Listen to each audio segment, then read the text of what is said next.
Today, I'll recap a science fiction and fantasy show called Love, Death and Ice Age. Spoilers ahead. Watch out and take care.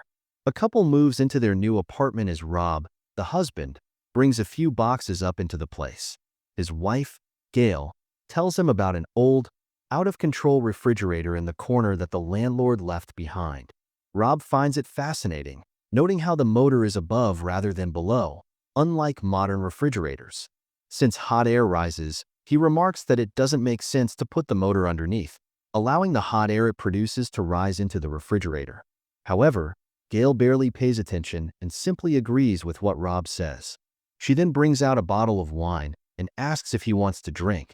Rob gets excited and opens the old refrigerator to get some ice. Despite the freezer being packed with ice, he manages to get a small block of ice. The couple then makes a short toast to their new life together. Before Rob can take a sip of his drink, he sees something inside the ice, removes it from the glass, and shows it to Gail, asking her to confirm what's inside the ice cube. Gail looks closer and becomes just as amazed as her husband. Wanting to confirm what she saw, Gail gets a magnifying glass to examine the ice cube closely. Surprisingly, inside it is a miniature mammoth with spears in its body. Gail wonders if there are more of these things in the refrigerator, so she opens it. She quickly takes out the contents inside and is shocked by what she sees. With this, Rob takes a look and remarks, "There's a lost civilization in the fridge." Sure enough, the refrigerator contains a miniature working medieval city. Everything inside moves so fast, with the tiny people going about their day, seemingly unaffected by the two giants hovering near their city in disbelief. Gail claims that what's happening doesn't make sense, and Rob agrees. She then explains that they're seeing an early medieval city when woolly mammoths vanished sometime in the late Neolithic period. Rob dismisses it and simply agrees with his wife to hide his ignorance.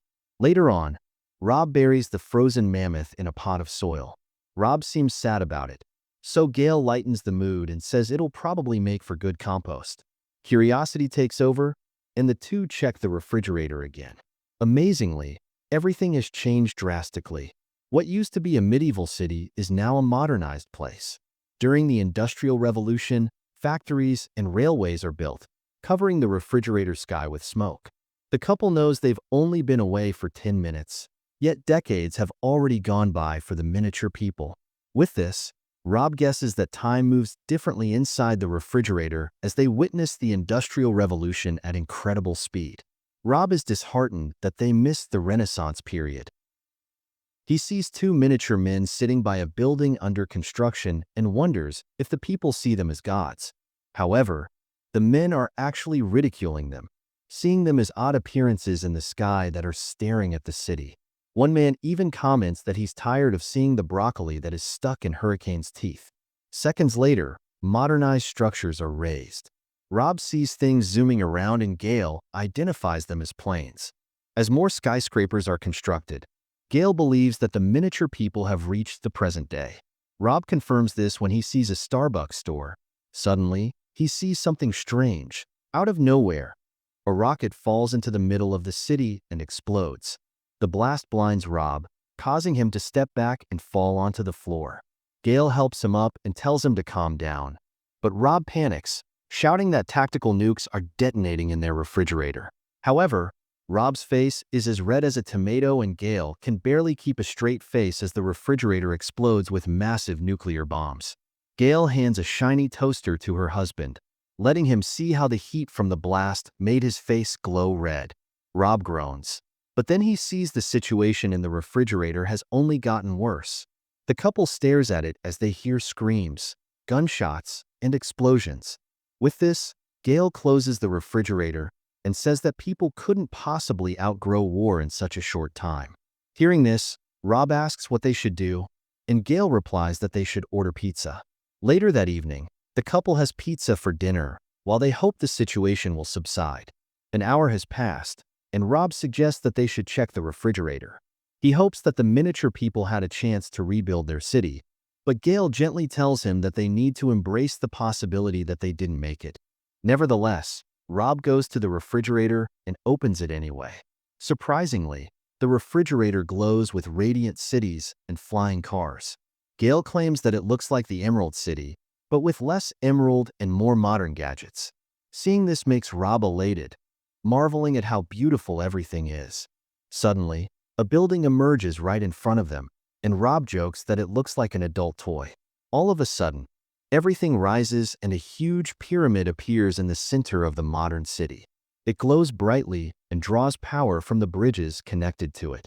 Eventually, it transforms into a crystal-shaped fortress and consumes the entire city until it bursts into a ball of energy. The superb energy detonates like a star, and streaks of light begin to zip around Rob and Gale's kitchen, filling their apartment with light. The wondrous light captivates them both. During this period, it seems like the miniature people have figured out the key to time and space travel. After this, the streaks of light return to the refrigerator, gather into a sphere, and vanish. This wipes the smiles off Rob and Gale's faces. Confused by what they just saw, Rob wonders if the miniature people will ever return, but Gale thinks it's unlikely. Thus, Rob sorrowfully pulls the refrigerator's plug, as if he's accepting that those tiny people will never return. Knowing that Rob has become attached to the miniature people, Gale embraces him in comfort. She then closes the refrigerator, deciding to call it a night. The next day, Rob pours cups of coffee and hands one to Gale without saying a word to each other. Both marvel about the miniature civilization in their refrigerator. With a tiny bit of hope that the miniature people are still alive, they open the refrigerator again to find cold fog spilling out despite it being turned off. Inside, they witness another ice age, where primitive sapiens consume the remains of a mighty brachiosaurus. It seems like life in the refrigerator has restarted, and it has now returned to the age of the dinosaurs. All at once, a roar warns the sapiens of the approaching Tyrannosaurus rex. The sapiens run as one is caught between the dinosaur's teeth. The last sapiens falls, with the T-Rex closing in, lunging for the kill. Many claim that the refrigerator resembles a pocket universe that shows how life evolves to the point of leaving reality. Some might think that the refrigerator showed the end of their world, but it could also imply that the miniature people found a different dimension to live in. It's unclear how often this cycle of life happened in the old refrigerator, or if it always plays out the same way. The previous owners might have seen life bloom and die repeatedly, eventually getting bored of it, thus abandoning the remarkable refrigerator. Although the show never revealed who created life inside the refrigerator, an episode named God's Serengeti by Oat Studios might just suggest who did. A group of elephants traverses a field, yet their field is on a table in a mysterious man's study. The elderly man doesn't pay attention to this as he's busy reading a book.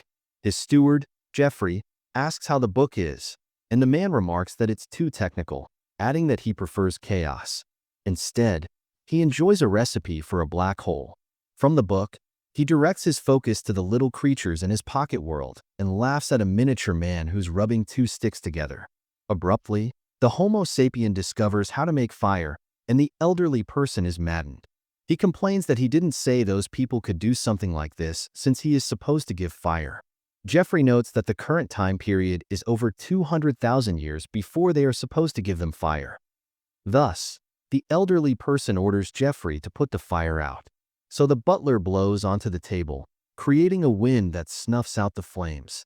However, the elderly person is still angry, so he tells Jeffrey to return them to their caves. The butler complies, so he sets off the elephants to rush towards the people, forcing them to hide.